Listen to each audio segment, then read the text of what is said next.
महाराज। कल भाई दूज है। आप सभी को भाई दूज की हार्दिक शुभकामनाएं। कल का पूरा दिन शुभ है, किसी भी समय तिलक कर सकते हैं, लेकिन हर दिन 1.5 घंटे का एक राहु कालम होता है। वो 1.5 घंटा हर काम में, शुभ काम में छोड़ देना चाहिए। कल का राहु कालम 12 बजे से 1:30 बजे तक दोपहर में रहेगा। तो राहु कालम को छोड़ के आप दिन भर कभी भी तिलक करवा सकते हैं।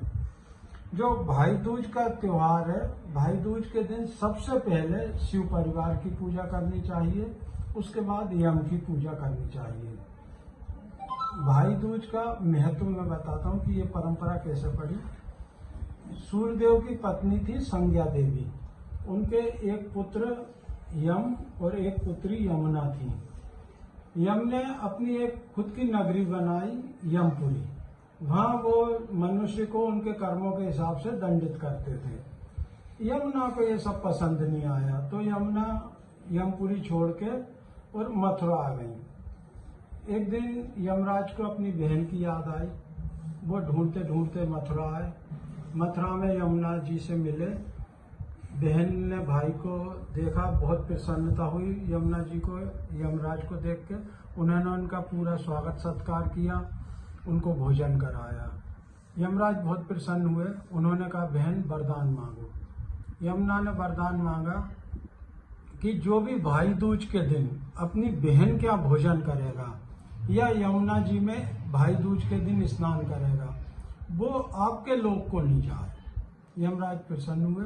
उन्होंने यमुना जी को वरदान दिया कि आज के दिन जो भी भाई अपने बहन के यहाँ भोजन करेगा, तिलक करवाएगा और यथोचित जो भी उसकी सामर्थ्य हो उस हिसाब से भेंट वगैरह देगा या यमुना जी में स्नान करेगा, उसको मेरे लोक नहीं जाना पड़ेगा, वो सीधा स्वर्ग लोक को जाएगा। उस दिन कार्तिक शुक्ल पक्ष की द्वितीया थी, तो तब से ये त्योहार मनाया जाने लगा और इसको भाई दूज का नाम दिया गया। उस दिन यही तिथि थी। हमारे जो पूर्वज थे, वो पूर्वज बहुत दूरदर्शी थे। उन्होंने सोचा, लड़कियां तो सभी माँ बाप को बड़ी प्यारी होती हैं।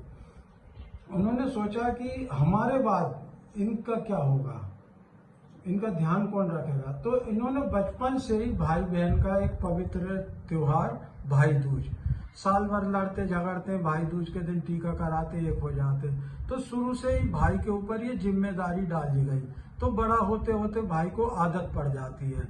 अब बहन की शादी हुई, भाई दूज के दिन भाई गया, अपनी कुशलता बताई, उसकी कुशलता पूछी और भी जो मदद है वो की। तो इस तरह से कि भाई बहन का संबंध बना रहे, भाई उत्तराधिकारी बनने के बाद विमुख नहीं हो जाए, इसलिए ये त्योहार बनाया गया था। हमारे पूर्वज बड़े दूरदर्शी थे, तो बचपन से ये सिलसिला जैसे चलता रहता है वो फिर आगे तक चलता रहता। उनके गुजर जाने के बाद भी ये सिलसिला अनवरत चलता रहता है और भाई को अपनी जिम्मेदारी का एहसास रहता है। आप सभी को एक बार फिर से भाई दूज की हार्दिक शुभकामनाएं।